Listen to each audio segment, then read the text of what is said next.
We see that we have people still joining this webinar, and as we get started, I am going to start with a brief visual description. I am a white, middle-aged woman sitting in my home office in front of a bookshelf with books and a plant. And we will go to the next slide as we are getting started.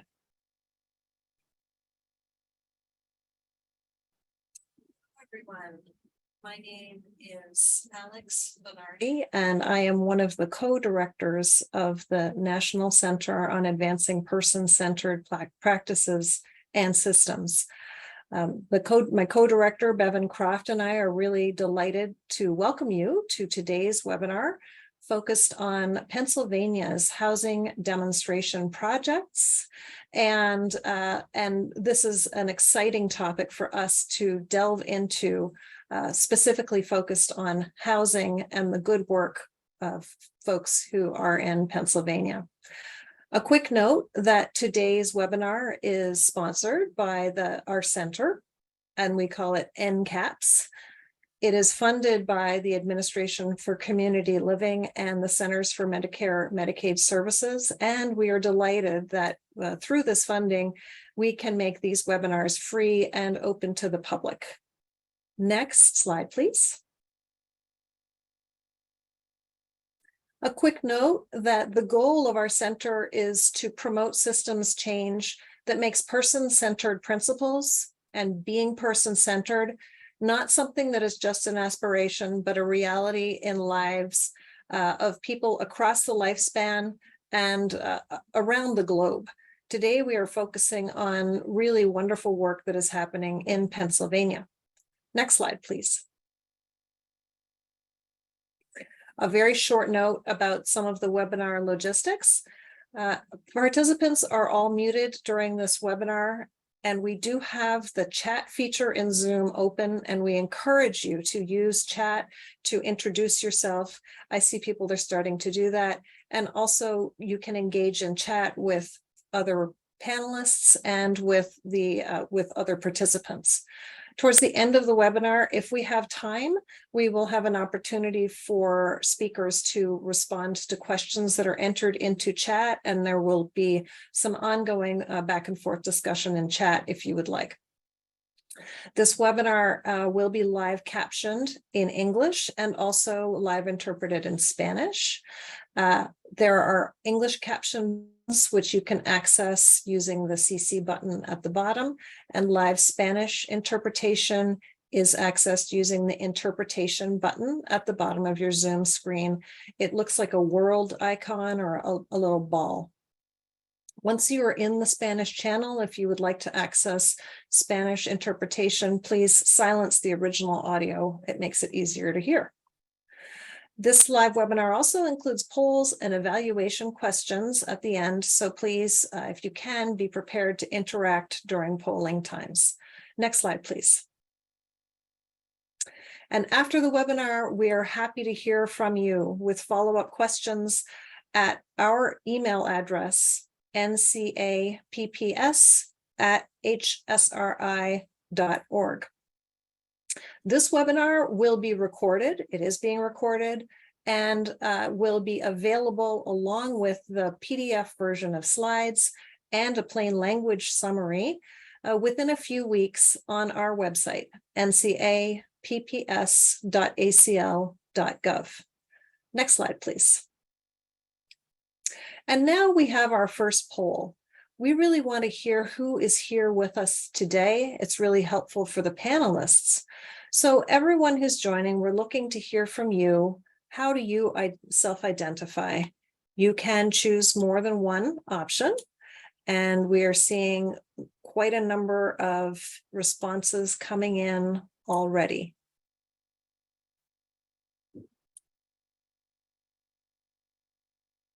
We'll give it another few seconds for people to read through the options and to respond to the poll. Currently, we are at about 75% participation, which is terrific. And I still see people are taking a minute to access the poll. So we will just give folks another few seconds before we end the poll and we share the results. Oh, looks like people are still adding in. Okay. So here we have the results of folks who have responded.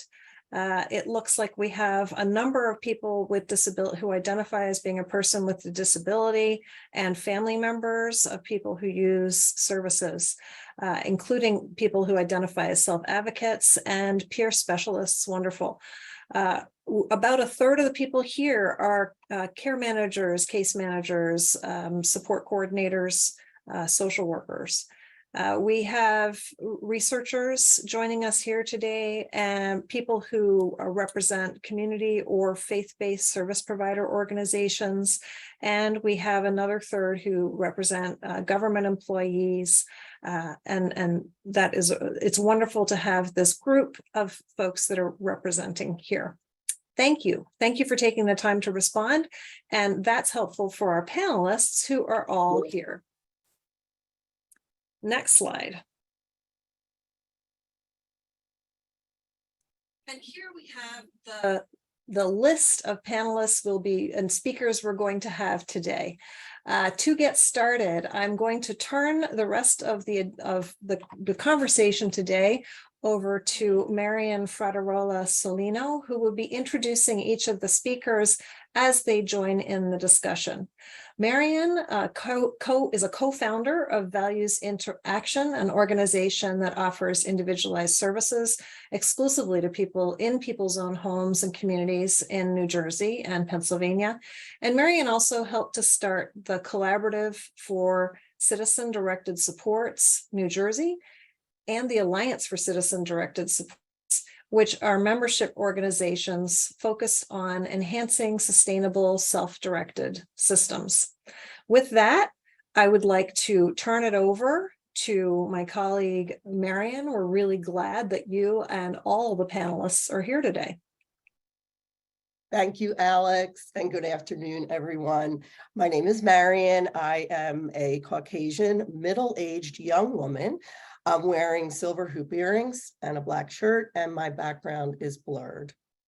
I have the honor and pleasure of introducing the speakers who are going to be talking with you today about the important work that's being done in Pennsylvania. So it's an honor and a pleasure. And as you can see, or as you will hear, there are many, many speakers. And so all stakeholder perspectives are represented in this presentation. So I'm going to start with the funder of these projects in Pennsylvania, the Pennsylvania Developmental Disabilities Council. And first up is Dana Thompson, who was the project officer for the projects that are going to be presented to you today. Dana has worked in the disability field for over 32 years and has spent the last 11 as a project officer for the Pennsylvania Developmental Disabilities Council. Dana's support, her guidance, her mentoring, I know I speak for the other project because you're going to hear that there were two. Dana really helped to sustain throughout the course of this work. And, you know, through the challenges, you know, Dana was always there to present the question, what about this? What if we think about this? So it was really amazing to be able to work with her through the course of this work. And we hope to be able to continue that in some capacity going forward. Lisa Tesler currently serves as the executive director of the Pennsylvania Developmental Disabilities Council. She began her tenure there in 2019, but beginning in 2005, Lisa worked for Vision for Equality, which is an advocacy organization located in Philadelphia. And when there, Lisa led the statewide training and advocacy efforts to improve public policy and waiting lists. Lisa's vision, drive, and just her overall leadership has really enabled these projects, not only the past work, but as we think about the impact and the ways that we can continue to advance this work. She has been instrumental. So I'm going to turn it over to you, Dana. Thank you, Marion. Hi, good afternoon or good morning, depending where you are in the world. My name is Dana Thompson, as Marion said, and I am a project officer for Pennsylvania Developmental Disabilities Council, or we say PADDC. I am a white woman with brown hair and I wear glasses. The background behind me is green and includes the DD Council's logo. My pronouns are she and her. So to start us off, I want to tell you a little bit about councils and DD councils. The Pennsylvania Developmental Disabilities Council and DD councils in each state and U.S. territory were established by the Developmental Disabilities Assistance and Bill of Rights Act, or the short name is the DD Act. The DD Act continues to fund DD councils through congressional approvals of federal funds each year to conduct grant projects that do advocacy, capacity building, and systems change to improve the lives of people with developmental disabilities and their families. Those federally funded grant projects and the activities that each DD council does are driven by that state's 5-year state plan, approved by the Administration on Community Living. Next slide, please. So I want to take you back to 2014. At that time, the PADDC was preparing to create our next 5-year state plan, which, as I said, would identify the types of projects we wanted to fund and do to make things better in Pennsylvania for people with developmental disabilities. So one thing we do to prepare is hold a listening tour. We traveled around the state to 13 different locations. We held 2 additional virtual sessions, so 15 in total across the state. As in many states, in Pennsylvania, there are 2 housing options predominantly used by people with intellectual and developmental disabilities to live in the community. They live in provider-managed residential settings controlled by an agency that also delivers the services for the home and for those who live there. Or they continue to live with their parents or other family members long after childhood. So back in the fall of 2014, we heard from attendees of the listening tour ask for alternatives to the housing I just described. They strongly advocated for people with disabilities to have more choice and control in their homes and services. They told us personal stories of wanting to stay in their homes, but to change who provided their services. They also talked about loving their services, but not loving where they lived. But if they moved, they would lose their services. And so they asked for housing and services to be separate from each other. But this level of flexibility and the ability to alter your housing and services is difficult to have within the current system. So the PADDC heard these stories and believed people should be able to move without losing their supports. And they should be able to fire their supports without losing their home. So this was the starting point for creating the Person-Directed Housing and Services Demonstration Project. Council drafted the objective statement you see on your screen to demonstrate sustainable housing and services which are separate from each other, exchangeable, sustainable, and are person-directed and controlled by people with developmental disabilities. We began with awarding funding to Pennsylvania Health Law Project.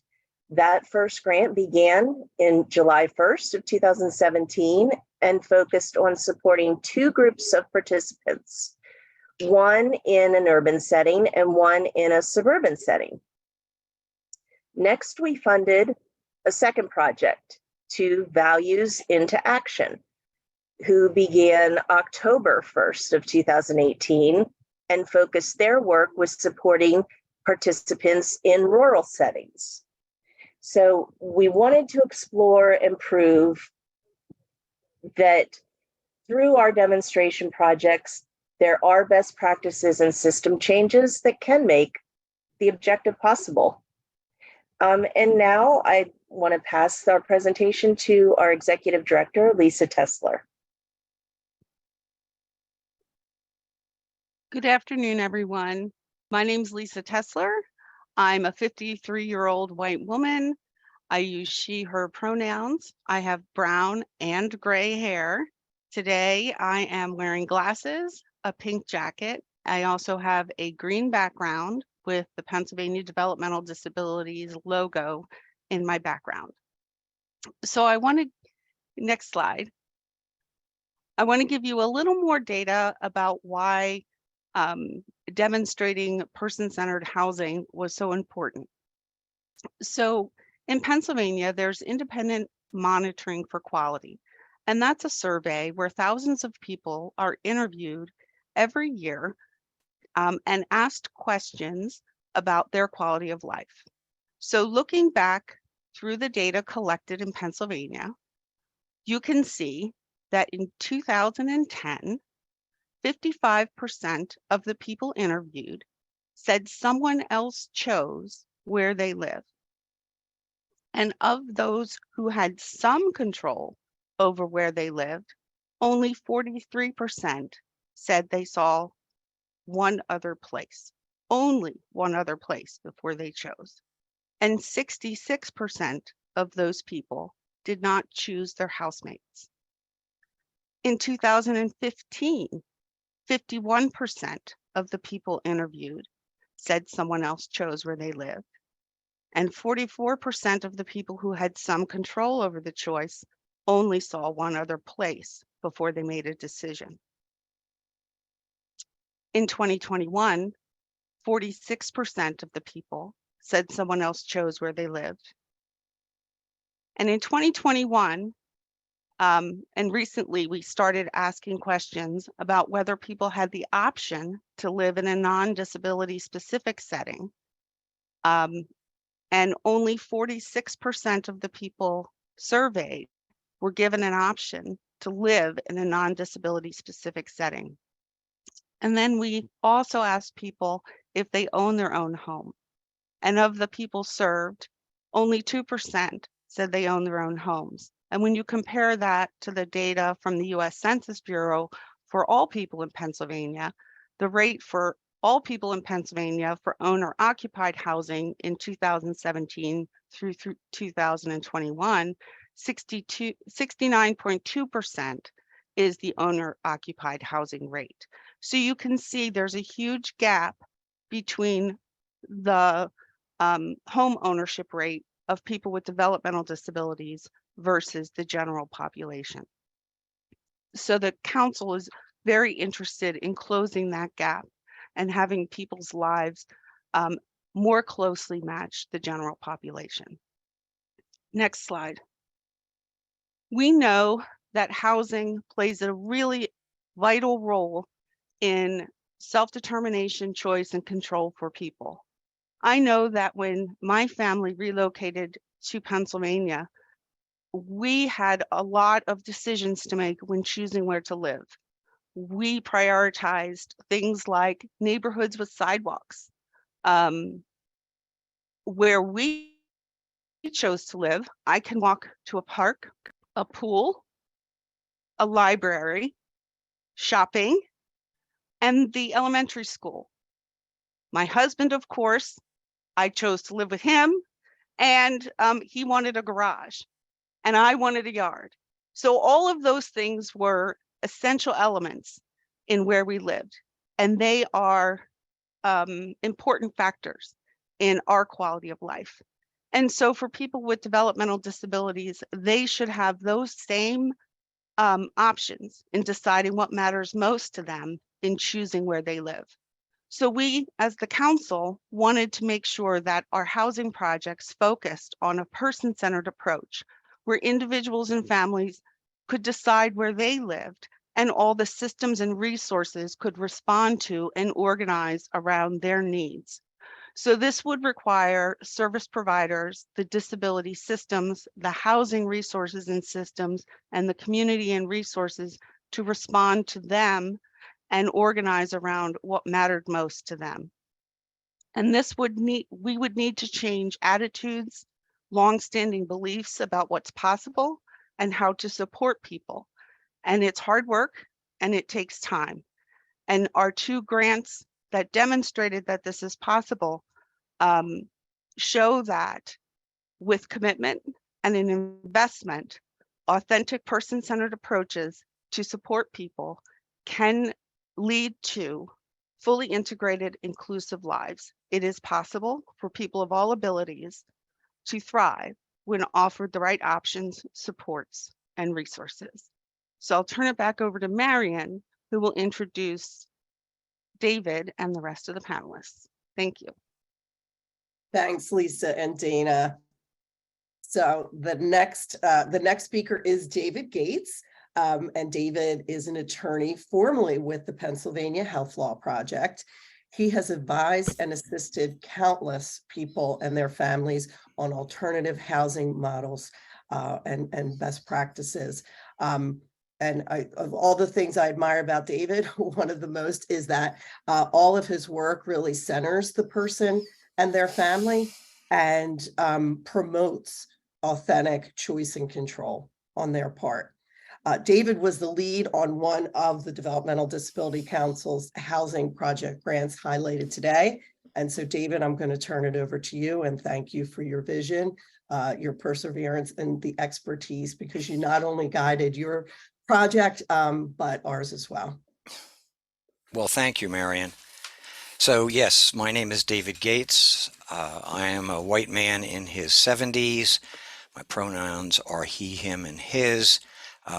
And I do want to point out, while I'm no longer with the Health Law Project, I'm currently working as a housing counselor under this service you'll hear a little bit about. Hopefully, we may have an opportunity in another occasion to talk more about this great service called Housing Transition Tenancy Sustaining Services under our Home and Community-Based Service waivers. And I am a housing counselor under providing that service under these waivers for a family-run service provider called Terrapin House.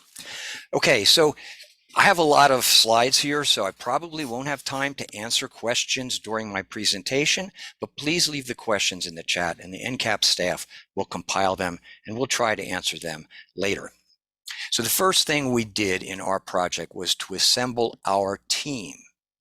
So of course the team was a group of organizations that I reached out to because of my working experience, knowing that they had some real expertise in various areas. So you need folks who have different kinds of expertise and also are connected to the community.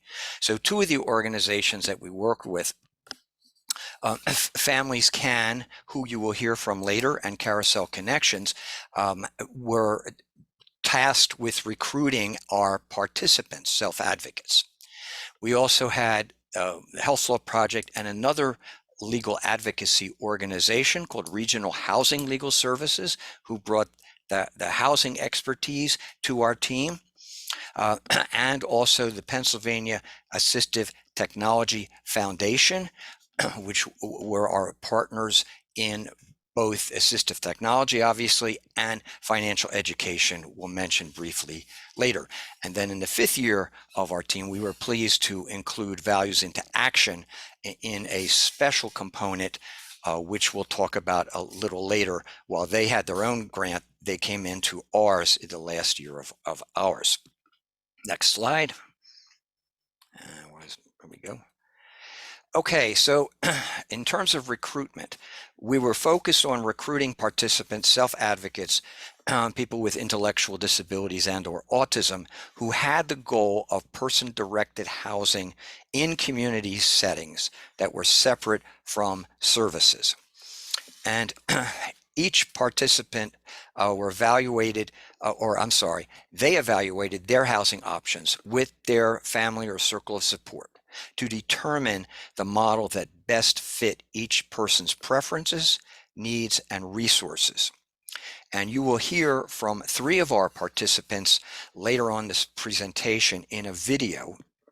And 2 of our one of our participants, and then a gentleman who was on the advisory council of Values into Action, are also here live on the webinar today. After going through the housing options, we conducted a comprehensive assessment of the individual's skills, experiences, and preferences. Next slide, please. The assessment was used to develop a person-centered action plan that includes goals to promote independence and community integration prior to the move-in date. There was also assessment and person-centered action plan for our participants who were already living in their own home. So several of our participants, you will hear from them in the video, were in fact already living in their own home, but needed continued supports to be able to maintain their home and live successfully in their own home. Those support plans were developed and then implemented. We focused on detailed plans to enable individuals to acquire the skills of independent living using coaching, mentoring model, and also financial education. And our goal was to fade supports once skills were attained. Next slide.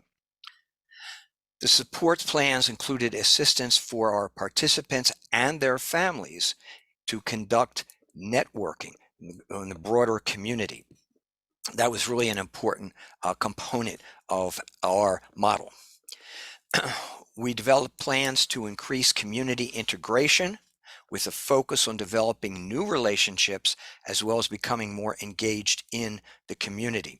The idea was so that folks would have a broader circle of support and connections to their community as their parents or family were less constantly there. We assisted each participant to develop a person support network beyond their immediate family, and that network would help them with making decisions, not making decisions for them, but help them in a supported decision-making concept so they could more fully participate in their community. Next slide. So out of this, and this is a 5-year project, there were a number of lessons that we learned and we're sharing with you, so that may give you some ideas what to consider if you developed a project like this. One is that the transition from housing with a family or from a congregate facility takes significant planning. Planning requires good communication between the self-advocate, family, other natural supporters, supports coordinators, service providers, the housing counselors like we have here in Pennsylvania, and other members of the self-advocates team. Planning starts with supporting the self-advocate to identify their housing goals and preferences and how those fit into their vision for a meaningful life. In Pennsylvania, we use the Life Course, which is a great planning tool, which the Pennsylvania Developmental Disabilities Council supports. And so we worked with that to fit housing into this vision of a meaningful life. Next slide, please. Each individual's plan must be tailored to the priorities identified by the self-advocate's wishes. Self-advocates and their families should be provided with a wide range of housing options, including single-person rental, rental with 1 or more housemates, and home ownership. And I want to stress this last one because a lot of people don't think about home ownership. But in fact, we have been able to support people with disabilities in becoming home owners. So you should not take that off the table. Next, financial resources and social capital should be considered in developing the housing plan. So the social capital piece is particularly important. who within the individual's broader circle of support and friends who may not be typically within their circle of support can be called upon to provide some kind of assistance. That is the social capital. Who is it that you know, and how can they be brought in to help with the planning and the implementation of the housing plan? Given limited income, high cost of housing, and the limited number of subsidized housing units, self-advocates may need to explore sharing housing with one or more individuals. Again, more lessons learned. We learned a lot from this. While every effort must be made to identify housing in areas of the self-advocate's choice, financial realities of housing costs in certain areas may result in limiting areas with housing the self-advocate can realistically afford. And here's where you really have to develop that good communication, develop that trust, so you can explain to the individual the financial realities, but not make it seem like you are forcing the individual into a particular area, but it has to be ultimately the individual's decision. The housing plan must include activities aimed at developing housing readiness skills. And one of the things we found in this project that many of our participants had very little experience living independently. If they lived with their parents, very often the families were doing a lot of the day-to-day supports. And so now they needed to gain the skills to do that as much as they could independently, or figure out how they could direct other supporters to do that with them. Housing readiness must also include financial education. We'll talk about that in a bit. Each self-advocate will move through housing readiness stages at their own pace. So timelines go out. We found timelines went out the door.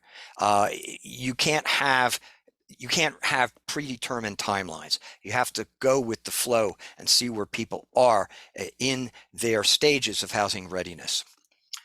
Self-advocates living with families, housing readiness for the family member is just as important and can sometimes be even more challenging than the housing readiness for the self-advocate. That's because we have many families who had fears and concerns about housing arrangements that would probably not include somebody being there in the house or apartment 24/7. So the way we address that, I'm sorry, next slide. I'm a little behind here. We should go to 5, please. Sorry, my apologies. I should have been telling you. There we go. Thank you very much. The way we address that is through actually engaging peer mentors, and we did provide a stipend for our peer mentors that helped with addressing some of those fears and concerns. And these were peer mentors who were living in typically an apartment of their own, where they could actually share their experiences with both our participants and the family, and really show that this can be done, and it can be done safely, and also the benefits of living in an independent setting, how this can really expand the individual's opportunities to be integrated in the community and partake of community activities and form new friendships and connections. The team must expect that unplanned events will occur that will require revisions to the housing plan and are likely to change the timetable for housing readiness activities. This is almost a given. You have your plan, you think it's going to work, and then something is not but is going to happen, and you have to redo that plan. Just be prepared and be flexible enough to do that. Agencies providing housing counseling will be more effective if they can identify and develop good working relationships with local housing resources. Next slide. Supports are likely to continue to be needed once a self-advocate moves into their own home. That's the tenancy sustaining component of our state's waiver service. There's an evolution of readiness that can occur with supports ebbing and flowing depending on the individual's life circumstances. While some of those supports can be provided by supports coordinators and service providers, having a provider who focuses specifically on housing counseling is vitally important. And that's thankfully something we can do and are doing here in Pennsylvania, thanks to adding this to the home and community-based service waivers. All right, last set of lessons learned. Individuals with higher support needs are generally less successful obtaining housing in the community because of significant barriers to creating sustainable support plans under our Pennsylvania waiver systems outside of using residential supports administered by service providers. And this is something we are working on. Pam Zotny will talk a little bit more about the advocacy efforts. Those are one of our advocacy efforts that flowed out of lessons that we've learned. Problems remain in finding someone to manage housing and services when the self-advocate is no longer living in the parent's home or residential group home, as there's no specific funding for this in Pennsylvania waivers. Here again is something we're trying to address through our advocacy efforts. All right, that's it for lessons learned. Now I'm just going to finish up with our outcomes. David, do you mind, you could go on all day and we'd all sit here and listen to every single word. Is there a way just to kind of keep to time that you could just kind of pull out maybe some of the most important outcomes here as opposed to going through, and then we can get back to this at the end with some time? Right, so you're going to hear about, from Jeremy, I think he'll talk about we got staffing covered for remote supports. Pam will talk more about this great service, housing transition tendency sustaining. One thing I do want to mention, because it is very important for the rest of you outside of Pennsylvania, this service will draw down federal match under your state's home and community-based service waivers if you choose to do it. It is compensable, it is permissible under the federal rules. CMS did approve this in Pennsylvania. The financial education course, I have to give a shout out, Pennsylvania Assistive Technology Foundation, who did our course. It is listed in the resources at the end. If you want to take a look at, there's an online version of this that you can do entirely online. It is at studymoney.us, studymoney, one word, .us. And I think that the rest of it, I'm now going to turn it back to Marion. Thank you for your indulgence. David, thank you so much. Okay, next up, Pamela Zotny, and I'm going to do a truncated, even more truncated bio in the interest of time, but Pam plays a number of roles in the system in Pennsylvania. Most importantly, she will tell you she's Robert's mom, and she also serves as the director of participant-directed services with us at Values into Action, and she has led and continues to lead our housing demonstration project. So I'm going to turn it over to Pam. She's been leading this for the last 5 years. She's going to try and condense all of that in a few minutes, but if anybody can do it, you can, Pam. And I just want to give a bit of a note here that Pam's lived experience as a family member has been fundamental to the success of the project at Values, and her professional expertise as well, when blended, just really adds and has added such an incredible dimension to this work. So Pam. Thanks, Marion. I am a white woman in my 60s with short dark hair. I'm wearing a black and white shirt with a black sweater, and I wear glasses. My pronouns are she, her, hers. And I'm sitting here with my son, Robert, who will describe himself when he speaks. Next slide, please. As Dana mentioned, we started our project in 2018. We knew from the start it was important to develop partnerships if we were to be successful. In addition to our collaboration with David's project, this slide shows some of the partners we engaged with throughout the life of the grant. When your goal is to expand housing opportunities, we felt it was important to engage with generic housing community in the conversation. but it's also important to continue to engage with typical system partners as well. Next slide, please. So we were asked to demonstrate a person-directed housing model that ensures people with developmental disabilities can control their own housing, choose where and with whom to live, and ensure that the housing is separate from their services. Next slide, please. So we all know you can't claim to be person-directed if you don't have meaningful participation from the people who you're trying to help. To accomplish this, we engaged people with developmental disabilities in all aspects of the work. We shared information on the Housing Transition and Tenancy Sustaining Service, HITS, and the project during the State Center closure hearings. We invited a self-advocate to chair the project advisory committee. You'll hear from him later in the presentation. We developed a housing toolkit and made it available to anyone who wants to use it. It's posted on our website, and the link is included in this slide deck.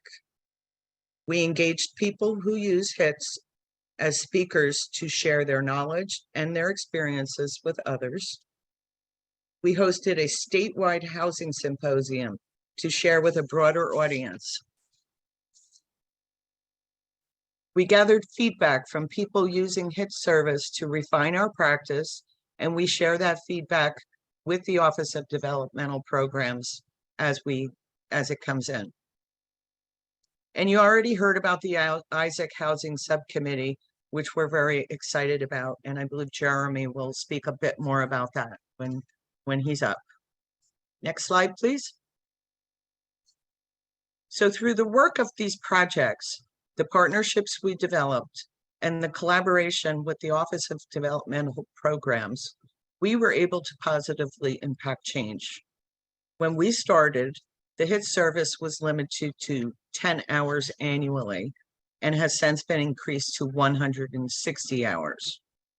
We, along with others, provided comments and feedback that resulted in allowing HITS providers to provide indirect support. Previously, it was direct support only. This created challenges to meeting the needs of some of the people supported. We also provided feedback that resulted in a rate increase and recommendations to consider provider qualification revisions and to allow 1 to 2 support so that one HITS practitioner could support 2 housemates at the same time. You already heard mention of the curriculum. We're in the final stages of revisions and will be resuming the implementation of the pilot shortly. But of course, the work is never done. We're seeing an increase in HITS authorizations and expect that to continue to grow. Statewide data shows an increase of 31% from fiscal year 2020-2021 to 2021-2022. That's like a word twister there. More providers are becoming qualified to deliver the HITS service. Again, data shows a 70% increase in providers from fiscal year 2020-2021 to 2021-2022. And because services should always be evolving, we'll continue to learn by engaging with stakeholders to gather feedback and adapt as needed. And we will finalize the HITS curriculum that, once tested, we hope will be adopted by the Office of Developmental Programs to be used to qualify providers to deliver the HITS service. Next slide, please. Handing it back to you, Marion. All right, thank you, Pam. And now up is our panel presentation. So I'm going to introduce the first 2 speakers. Sarah Krim is the director and co-founder of Families Creating Communities for Adults with Special Needs, or as David has already referenced, Families Can. It's a Philadelphia area nonprofit organization supporting people and their families to create sustainable housing and support solutions that enable full participation in the community.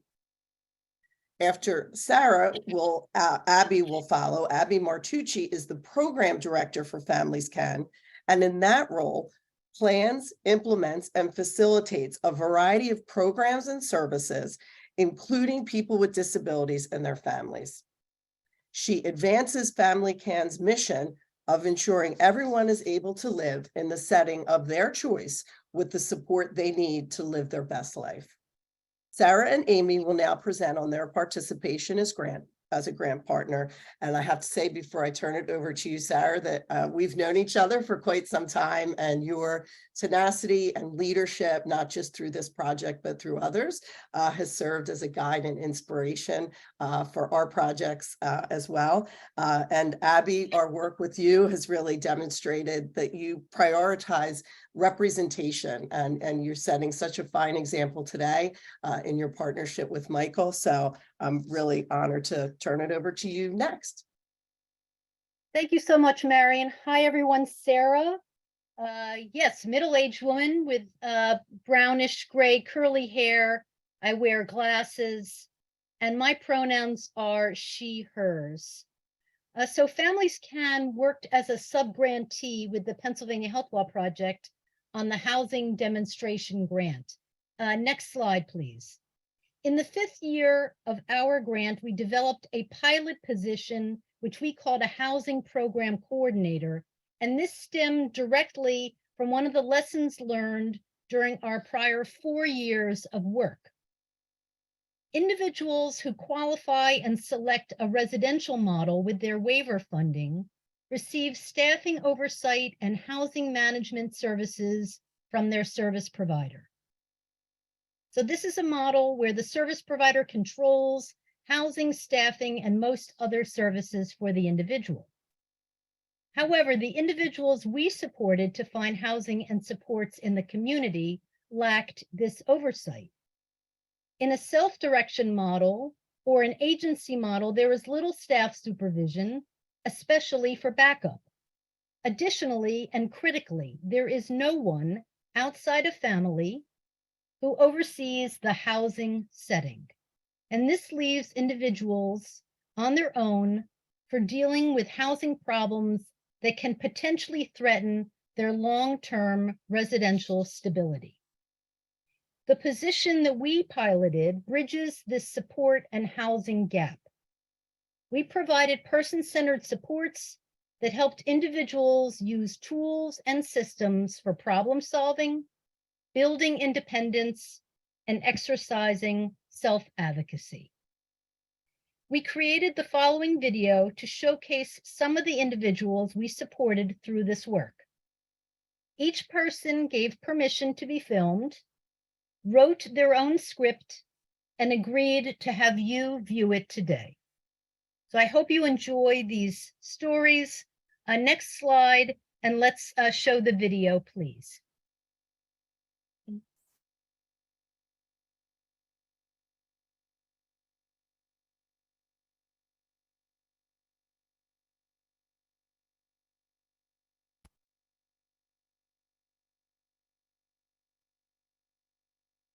I am 25 years old and live in an apartment all by myself.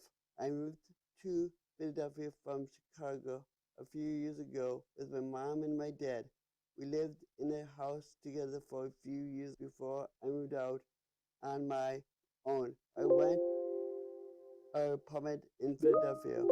I live in a high-rise apartment building in Society Hill. Before I move out, I had meetings with Alexa and my mom. We talked about all the things I need to do to live on my own. There's some things that I can do on my own and other things that I need help with. My parents and mentors and my job coaches all work together with Alexa to help me make me a binder. This binder has a lot of tools. Some of the things in the binder are recipes with pictures, chores and routines, and checklists for the morning and the night. Now that I have my routines mostly set, Alexa and I talk twice a week for morning meetings. We do things like review my schedule, and talk about my apartment, mature routines, me playing tools, organizing my calendar, just me create tools for different problems like knowing which decades are close to it with different weather. On Mondays, I plan for my week, grocery shop, and have a cooking club. On Tuesdays, I take the bus by myself and head to work. I hear dinner with a friend. On Wednesdays, I do chores with a mentor and then I volunteer at a place called Manor. Then on Thursdays, I head back to work at Penn, living in my own apartment. Lets me do all the different things I like to do. One of my favorite things to do is show off my skills to my friends and doing food tours. I'm proud of myself for all the different skills I've learned this year. Living on my own is fun.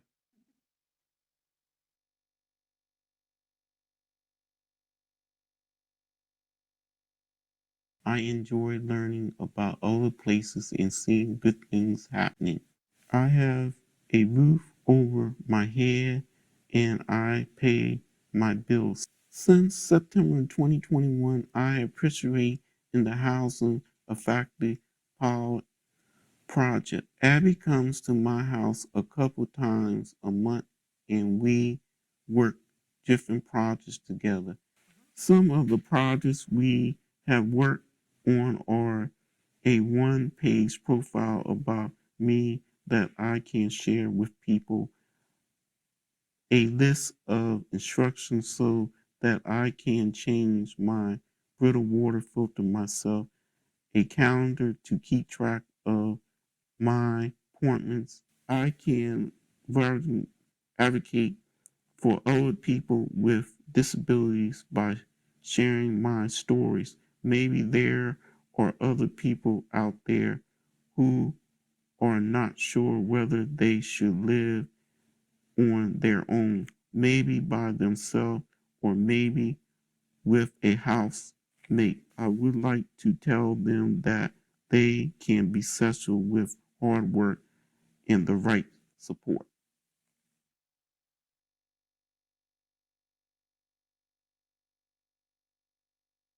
I'm Laura, and I've been living in this home for 10 years with 3 kids.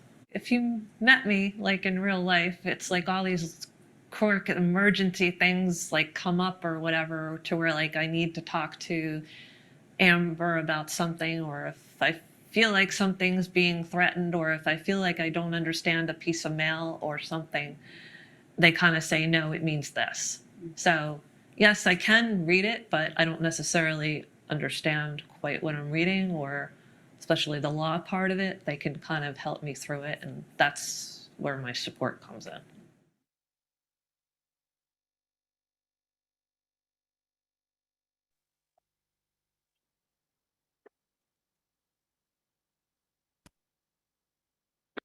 Hi, everyone. I'm Abby Martucci. My pronouns are she, her, and I'm a white woman in my 40s with glasses. And today I'm wearing a pink sweater.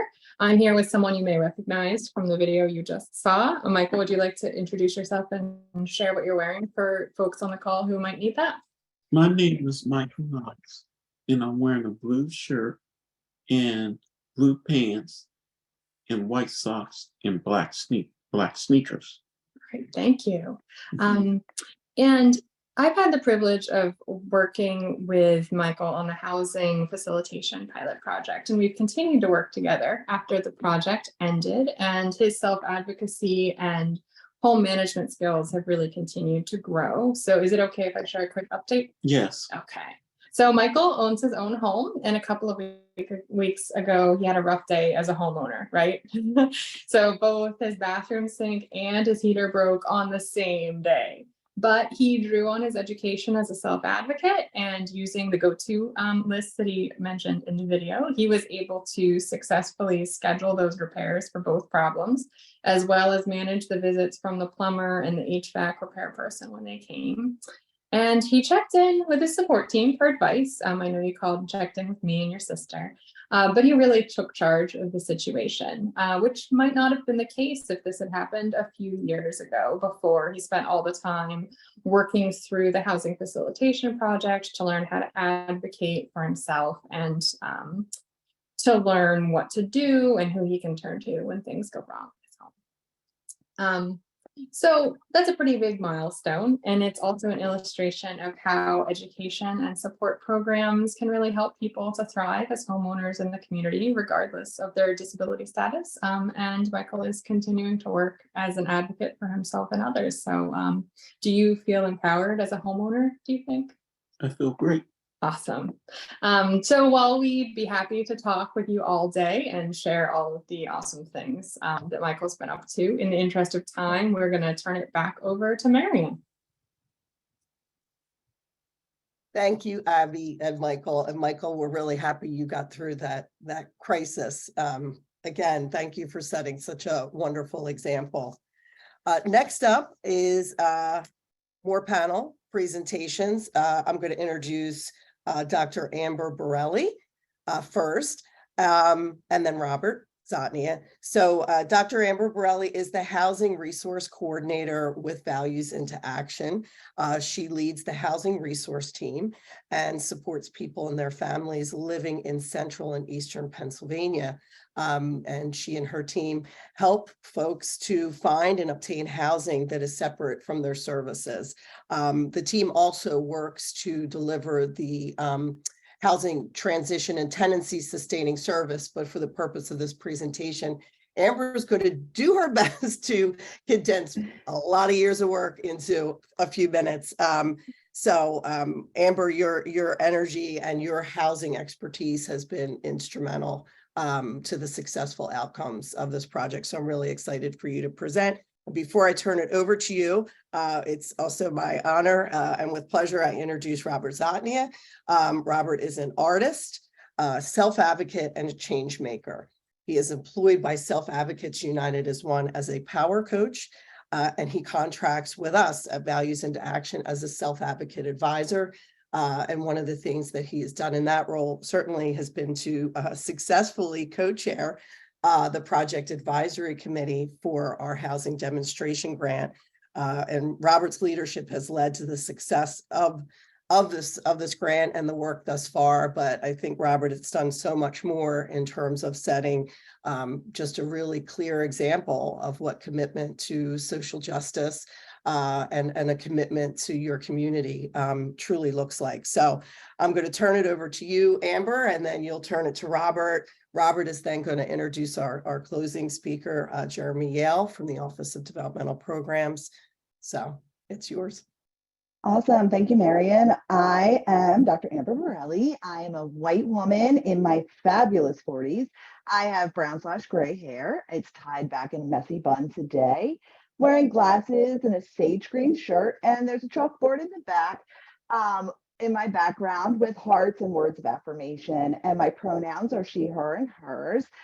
As Marion said, she told me I have about 5 minutes to recap the last 5 years of my work. And so I figured that the best way to do that would be to give a few examples of the people that our team had the privilege of supporting on their housing journey through these projects.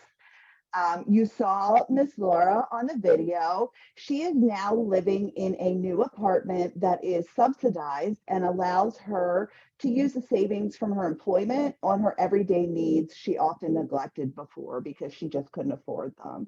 She continues to meet with our housing resource specialist monthly to get support with tracking her household budget and spending.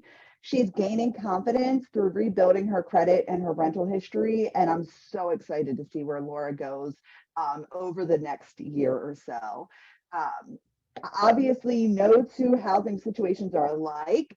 We heard from our friend Lisa at the Developmental Disabilities Council about how her family looked for a house, and everybody's process and is different. So at Values, much like our friends at PA Health Law, we use a person-directed housing planning process and assessment process.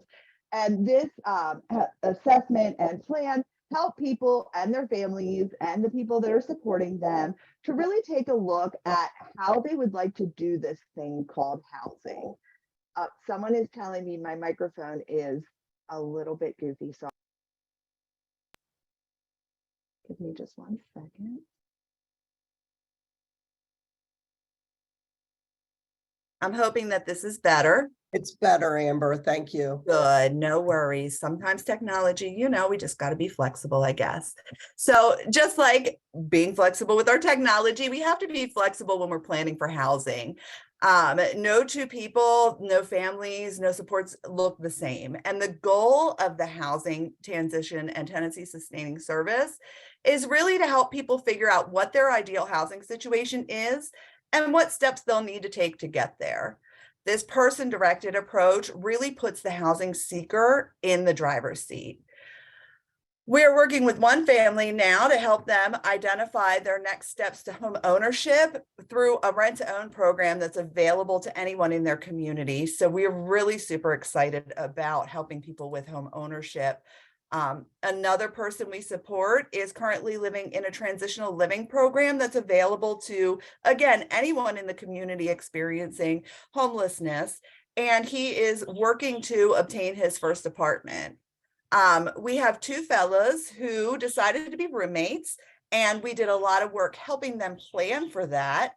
And now when we're meeting with them to kind of see how are things going being roommates, they're talking about next steps of, after they're done being roommates with each other, moving on to start families or live with a partner, things like that, that really just have been amazing journeys to be allowed to witness and help to facilitate. Many of the folks who participated in our project weren't necessarily ready, like right this minute, to get up and move. They weren't packing boxes, but their parents are getting older, things like that, where they feel like maybe it's time to start exploring, or maybe I'm starting to feel like mom and I or dad and I are having some conflict. I'm ready to kind of live on my own. I'm working with a young lady, her name is Stacy, and she and I talked a little bit about this presentation and what her experience has been. And she had a lot of anxiety about just being on her own and moving out from mom, who is her best friend.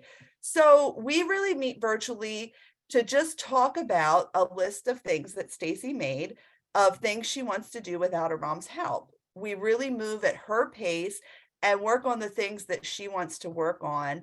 And the super cool thing about that is she does work on those things. So her mom is really excited about the progress that she's making on becoming more accountable for her routines, her schedules, getting out of bed, taking care of her hygiene, really doing some amazing, she's really doing some amazing work. But I think my favorite part of this job, of all of it, is just communicating all the aspects and the requirements and the rules around home ownership and renting as a real possibility for somebody with disabilities. To begin to say, hey, should have been available to you all along because it's available to everyone else in our community.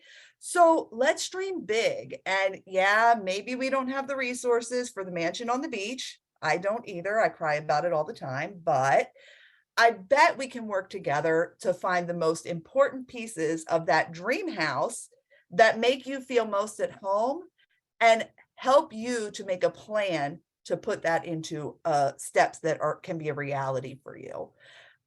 Again, it's been a pleasure working in the housing transition and tenancy sustaining service and within these projects, and learning the different ways in which each person that we've supported with a disability has been able to identify and obtain their finally home.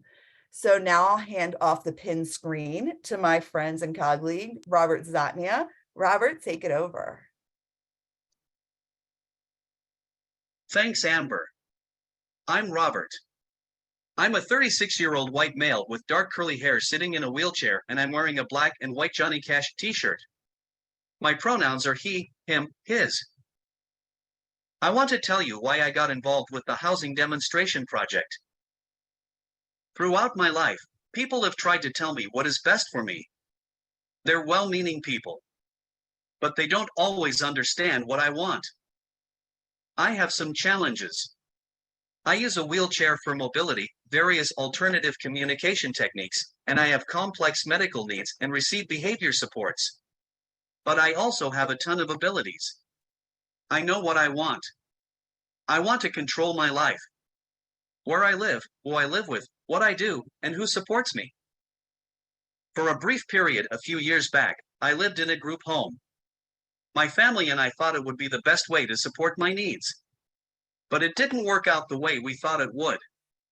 I wasn't able to do everything I wanted or needed to do. For example, I wanted to get a job. People kept telling me I wasn't ready. I wanted to go out at night, visit the local pub, like other people my age do. That didn't work out with the staff schedules. And I wanted to decide who I shared my home with. I did initially meet a guy who was going to be my housemate, and we hit it off really well. But then he changed his mind and decided to stay where he was. So, I did get a housemate, but I didn't meet him until he moved in with me. He was a nice guy, we got along okay. But the point is, I didn't get a choice. There were other issues that I won't go into. Let's just say, everyone agreed it wasn't working out. The provider sent my family a letter telling them they would be discharging me in 30 days. That's not a lot of time to plan, but my mom helped me. We decided I would move back home and we would share our home. I also want to tell you that we got a lot of help from the Office of Developmental Programs to plan my transition. So, I came home and decided to use self-direction. I no longer wanted to depend on providers for everything I do. I hired and managed my staff with help from my supports broker. I got a job working as a power coach for Self-Advocates United as One. I volunteer in my community. And I go to the pub whenever I want. My life is good right now. And I want to keep it that way. The one concern we all have is what will happen when my mom isn't here anymore. Right now, we share our home and split the bills. But she owns the house. It's a cool house. It used to be a one-room schoolhouse about 100 years ago. But old houses require a lot of maintenance.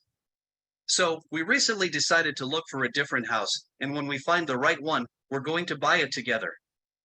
That way, I will be a co-owner. So, how does my story relate to the work of the Housing Demonstration Grant? When Values into Action was awarded the grant from the Pennsylvania Developmental Disabilities Council, they needed to create a project advisory committee. Marion asked me if I was interested in volunteering my time, and I jumped at the chance to have an impact on how people, like me, find their finally home. For the first 4 years of the grant, I co-chaired the committee. We met regularly to review the work in progress, provide feedback, and guide the future direction of the work. At some point, I think year 3, I was brought on as a paid consultant. This was about the time we were working on compiling the deliverables we worked on to create the Finally Home Housing Toolkit User's Guide. It was a lot of work. I reviewed it many times, provided my feedback to make sure it made sense, and to assure we were using plain language whenever possible. We're in year 5 now. Our final year. This year, we pivoted our work to focus on advocacy. We changed the Project Advisory Committee to the Housing Advocacy Work Group. We brought in new partners, some who are here today and others who have expertise in the housing world. We did a lot of work helping the Office of Developmental Programs understand what works and what doesn't work. We're working in partnership to develop a process for providers to meet the qualifications for the Housing Transition and Tenancy Sustaining Service. Throughout the grant, we supported 12 people and met with several others who were initially interested but decided to wait or change their mind. 3 people moved to their new home, and everyone else has a copy of their assessment and person-centered housing plan to continue to work towards their goal. In addition to the project participants, as of the end of March, we support 40 people who are authorized for HTTS. And we're continuing to get referrals. So far, 8 people moved to their new home and 32 are in the planning process. It's been an exciting project, and the result is, and will be that people, like me, will have more control of where and with whom they live. Next slide, please. And now I have the great pleasure of introducing our next speaker, my friend, Jeremy Yale. Mr. Yale joined the Office of Developmental Programs, ODP, in January 2019 as the Director of the Bureau for Policy and Quality Management. In this role, Jeremy contributes as a senior member of the office's leadership team by managing the divisions of Policy and Innovation, Quality Management, and Training and Communication.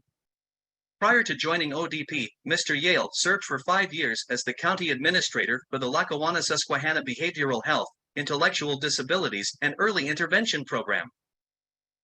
Jeremy, you can take it from here. Awesome. Great. Thank you, Robert. And good afternoon. By way of visual introduction, I'm a white male in my mid-40s. I have brown hair and wearing brown framed glasses. Today I'm wearing a pink button-down shirt and a blue sports coat. I have a blurred background and my pronouns are he and him. Before getting to a few updates from the Office of Developmental Programs, I'd really like to just extend my sincere appreciation to all of the co-presenters on today's webinar. Projects like these are really driving innovation and helping to inform future models and practice within Pennsylvania and hopefully within other states and other parts of the country and world. I'd like to do maybe just a little level set on some foundational background on the service that was referenced earlier in the presentation, housing transition and tenancy services. We could probably go to the next slide. Yep, there we go.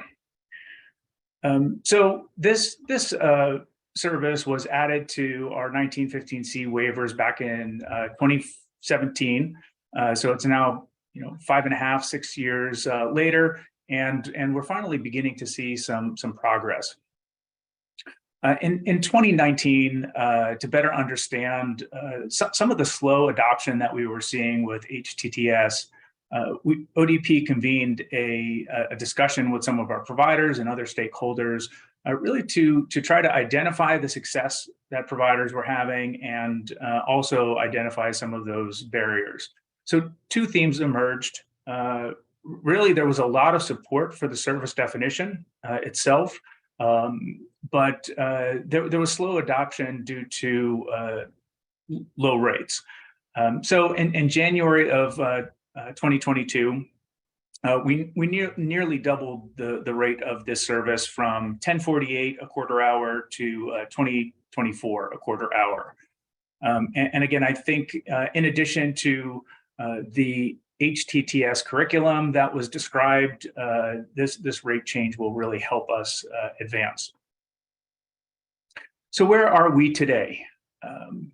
In 2022, after approval from CMS, ODP implemented an incentive payment for providers of residential habilitation, specifically designed for individuals interested in transitioning to supported living model. That is people living in their own apartment or home while receiving supports from a provider. And generally, the way it works, providers can earn an additional $30,000. And so $15,000 would be available when that individual moved from a residential setting to a supported living setting.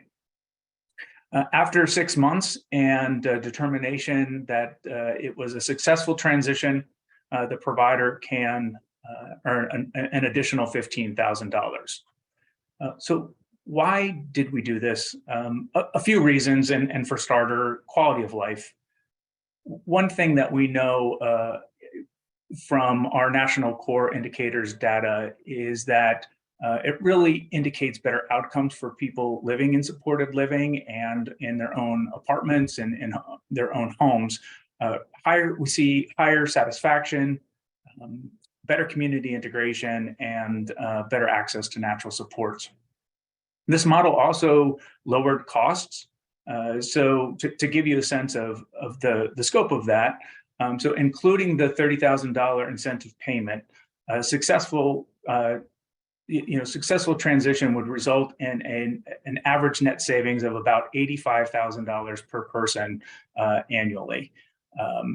And what that essentially does is it helps us to really address our waiting list, which currently is over 12,000 individuals waiting for services. So this also encourages residential providers to offer a continuum of residential services. Given the national DSP workforce shortage, it expands on service models really that are less reliant on a traditional workforce. So where do we go from here? In government, we tend to watch for opportunities to advance good practice. Timing is not always on our side, and sometimes it is. As David and Pam mentioned, the Office of Developmental Programs is forming a committee to study housing. This opportunity presents itself primarily because Pennsylvania has recently closed 2 state ICFID centers. And so Pennsylvania's legislature has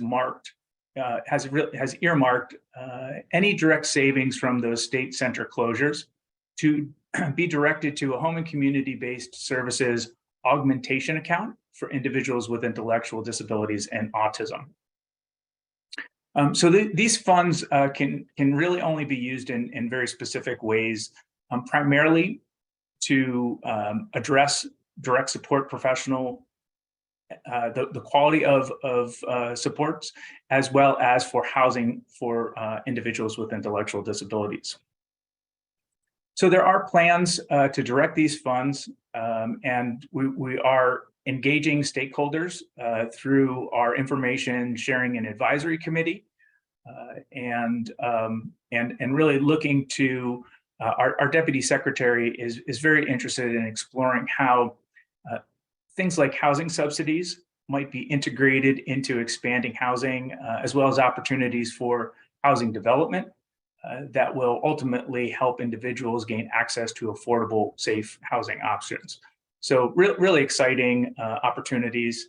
I think combined with the innovative projects described today, systems collaboration, the integration of technology, and really some of these dedicated funds to expand housing, Pennsylvania really appears poised to support individuals to realize their own finally home moment. So that concludes my update. I would again just like to really thank my co-presenters today for all the great work, and to NCAPS and ACL for hosting this webinar on such a timely topic. So thank you. Thank you to Jeremy and to this wonderful panel of presenters telling your stories and sharing about this innovative practice.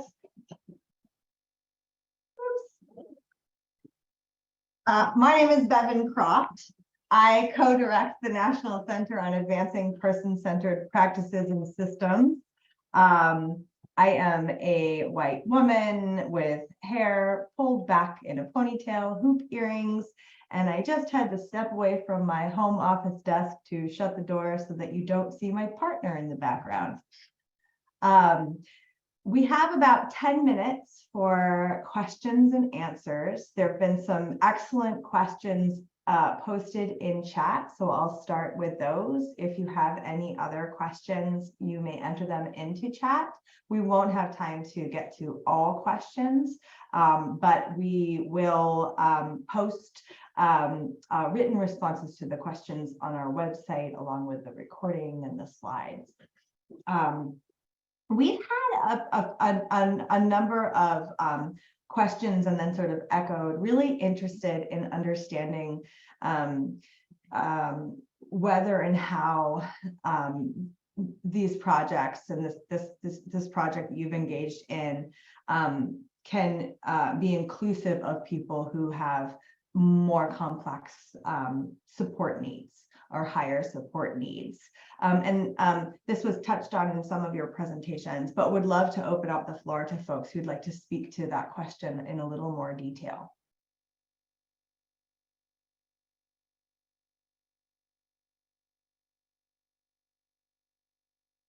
This is Marion. Hi, Bevan. Which of the panel presenters would like to take that question? Well, I'll take a piece of it. I'm not Okay, the only David, one. thank you. Okay. So we have to, as housing counselors, we have to be aware of the broad range of services and the limitations on services and engage closely with the supports coordinators. So one of the things we do is we map out what kind of supports will a person who have significant needs would need if they were in their own home. And we have a process in Pennsylvania that allows an individual through their supports coordinator to request up to 24/7 staffing, staffing throughout the week, 24 hours a day. So we assist in informing the individual of that. We assist the supports coordinator in developing this form for what's called a variance. So that's one of the things we do. I will say that although we don't do this formally as housing counselors within the housing transition service, we will inform people the option of creating a model we call microboards. So that's something that I have done. There's been some of these around the state, which is a model that we have had to turn to in some cases for individuals with high support needs, which is basically a family-run provider entity. But I will say that those entities have been able to support individuals with extremely high support needs, but that part is a lot of work.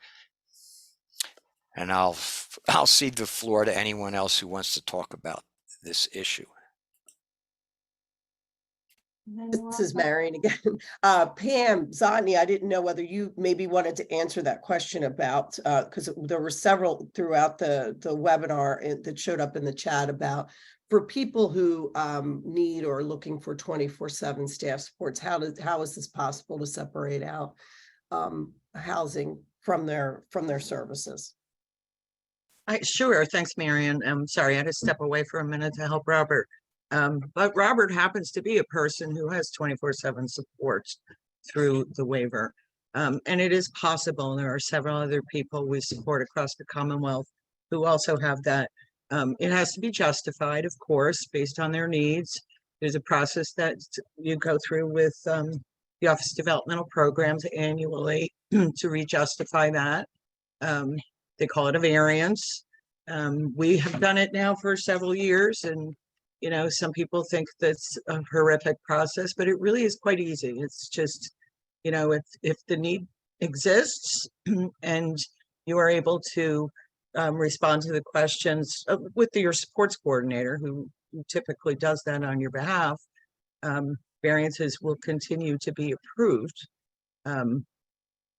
I hope I'm answering the question, and I apologize that I didn't actually hear the entire question. So no, you're good. I was thinking you also play a role on the Office of Developmental Programs Tech Task Force, and I know that this is also a consideration. Jeremy touched on the fact that there's other options. There's supported living, there's life sharing. So, just trying to give the participants a sense of, that the individualized nature of the planning for one's home can take a variety of paths. If I could just Jeremy, mention briefly, yes, I do want to mention we have a model here, a life sharing model, which I call reverse life sharing, which is something we don't have time to get into, but can also be very useful, where the person lives in their own home, but can bring someone in to live with them in their own, bedroom that can provide a higher level of support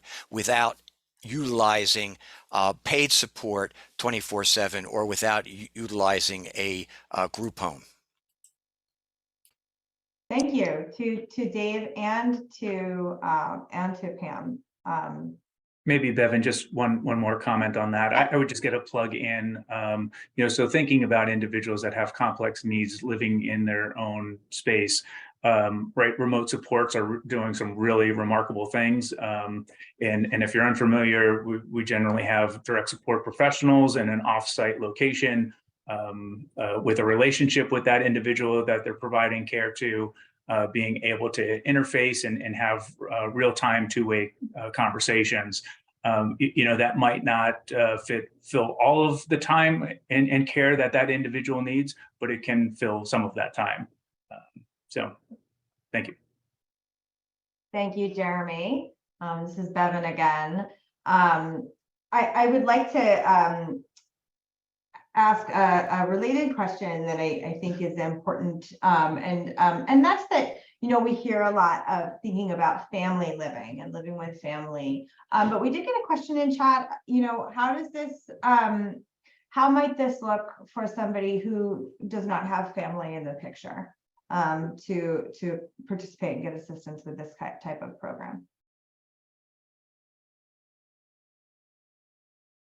And if anyone would like to come off mute or just put your camera on, I'll know that you'd like to speak to this piece.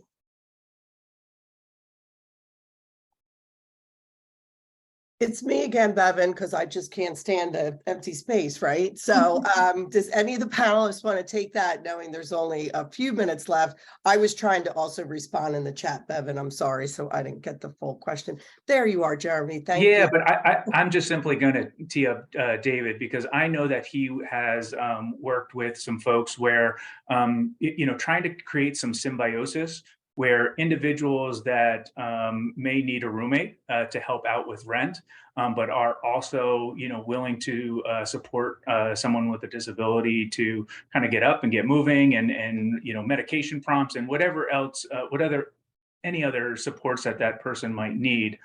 Really innovative and successful model for folks. So David, I don't know if there's other points to that.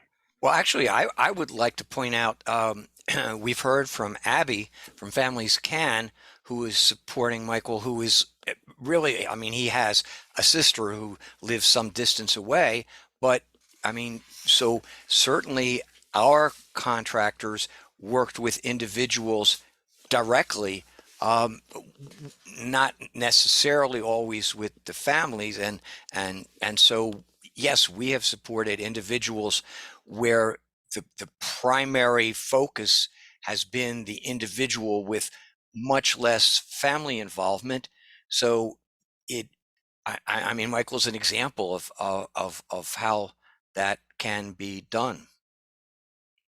This is Bevan. Thank you, Dave, and all. Of course, we've run out of time. There is some excellent information in chat. If you would like to save the chat conversation, you can click on the 3 dots at the bottom of the chat window and save the chat transcript yourself. We will also include links that were shared, contact information, all of those things in the write-up with the Q&A on our website in a few weeks.